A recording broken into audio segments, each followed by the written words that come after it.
Hey there, this is Nathaniel, the Archetype Intuitive, and today I wanted to talk about and reflect upon the concepts of the beauty and the beast. This is a classic fairy tale that's been around, story old as time, for quite a while, and Disney originally had a cartoon, and they've remixed it now into a live action movie. And these two character archetypes, though, have permeated our mythology in other ways as well. And so I thought I'd take a look at what both of them are each kind of made of. So, if you will, ride along with me, and I'm going to weigh one against the other and just show how this polar pair permeates our consciousness.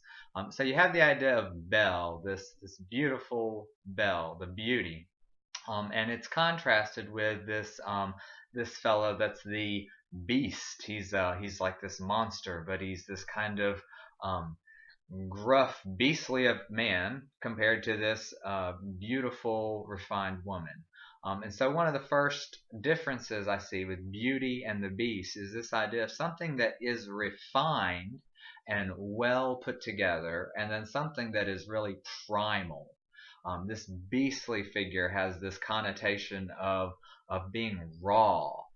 It's just like the instinctual chaos. While on the other end, with beauty, you have this kind of articulate order, this sense of everything being defined and sophisticated, to kind of compare with an instinctual, crude, primal version of it. And so I see it being along a spectrum. As you know, when you think of, you have something in its beginnings, it is very crude, it's raw, it's chaotic, and then as it works and progresses, it perfects, it defines, it articulates, and so you have this beautiful product. It's like taking this clod of clay and then molding it and shaping it into that which you want. Um, so you can also say, this beauty then it can start to have this kind of angelic hero quality, and you've got a connotation now that pairs with this kind of demonic villain quality, and that's what they kind of cast the beast as, is this villain, this demon, with all those primal instincts, and then you have this kind of angelic damsel in distress, or it could also be, um, the knight in shining armor, and the beast is then the dragon. So it doesn't have to be the gender stereotypes, although we'll get back to that in a second. Um, but this connotation can also cast the beauty into connotation of white and light, and then the beast into dark and black. And so it's just the yin yang polarity and things streaming from one to the other. So it's just interesting to think about as a process, things, being in this crude form and becoming articulate and refined and sophisticated into something that's beautiful like a statue. And then you can also think about those things decomposing over time into a more crude primal source, to then be refined again. So it's like these two polar opposites kissing, and creating this interaction that's kind of breathing and alive through that interaction. Um, I also, when we talk about this kind of refined, sophisticated, to balance out with that the instinct and that just kind of raw nature, you also have this quality to beauty that becomes intellect and reason. It's the skills going from elementary to sophisticated. So there's that discrepancy too. And then when we layer it with this beautiful white light and this scary dark blackness, I can take from the show Emerald City, for example. I see a contrast between, if we think about the West Witch and then Glinda, the North Witch, and so we have this color scheme of light and dark, this yin and yang going on, and we could argue, Glinda has this sophisticated iciness, and is about this purity and beauty, whereas West is about this kind of just raw instinctual passions and just that kind of flavor to it. This also crosses over when we talk about the fairy tale, the Snow Queen. So these qualities of beauty can also match this icy queen that the boy in the story Kai said was very beautiful, and she stood for these concepts of reason. And so this iciness also attaches with a beauty connotation in contrast to a raw fire, this the instinctual fires of passion.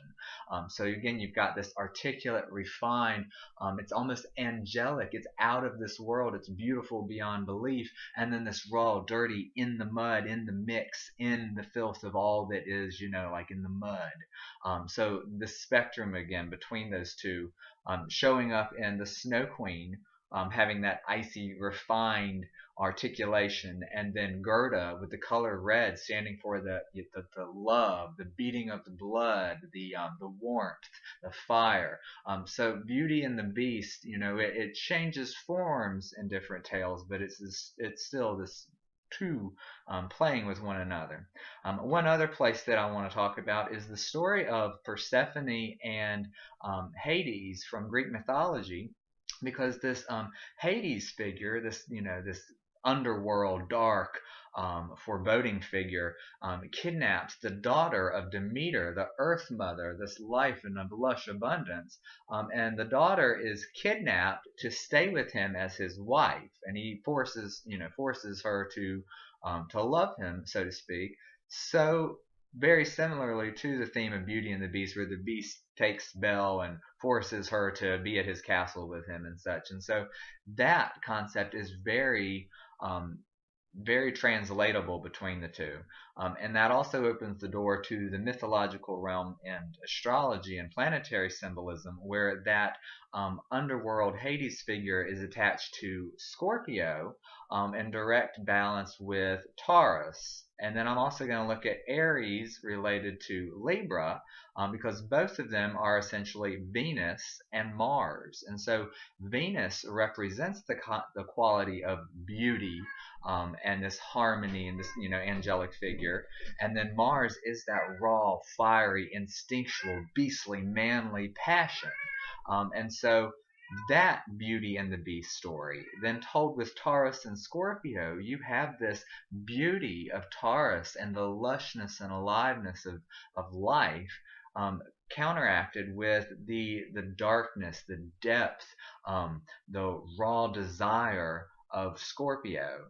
And then that also translates with the beast as Aries, as that instinctual drive forward, instincts, primal, raw energy, balanced with the refined, symmetrical, beautiful dimensions of Libra that are about sophistication and poise and diplomacy and balance. So again, it's looking at this concept of Beauty and the Beast going from a crude, raw state to an end product that is refined, orderly, and articulate. And so the process between this order and chaos is kind of the bigger picture that's being told in the story of Beauty and the Beast. So, with that said, I am interested to see what Disney does with the new version, and I will continue to enjoy the archetypal value to the story in all its forms regardless. And hopefully now that you've looked at a few more dimensions to it, there might be a little bit more behind the story for you to appreciate. I hope you enjoyed this. If you'd like to hear any more from me, feel free to check out my website, www.archetypeintuitive.com. Thanks a lot. Bye.